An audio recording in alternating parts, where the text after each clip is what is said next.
రామారావు గారికి ప్రొద్దున్నే ఆయన ఎప్పుడో 3:30కే లేస్తాం అలవాటు. లేచి ఎక్సర్సైజ్ చేసుకుని మేకప్ వేసేసుకుని భోజనం కూడా చేసి 4:30కి. ఎందుకు 4:30కి చేస్తాడో తర్వాత చెప్తాం మీకు. 5 o'clockకి వచ్చి ఆ రూమ్లో కూర్చుంటే బజుల్లా రోడ్ హౌస్లో 5-6 బస్సులు వచ్చి టూరిస్ట్ బస్సులు.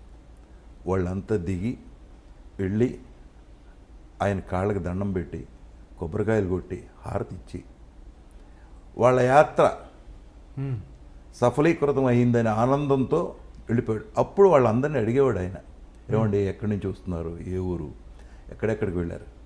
మహాప్రభు తిరుపతి వెళ్ళాం, వెంకటేశ్వర స్వామిని చూసాం, ఇక్కడికి వచ్చాం, మిమ్మల్ని చూసాం, మా యాత్ర పరిపూర్తి అయింది, ఇక ఇళ్ళకి వెళ్ళిపోతున్నాం అని చెప్పి దండాలు పెట్టేవాడు.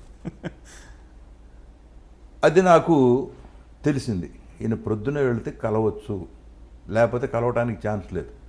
పెద్ద పహిల్వాన్లు ఉండేవాళ్ళు ఆయన ఇంటికి వెళ్ళిపోయేట, లోపలికి రానిచ్చేవాళ్ళు.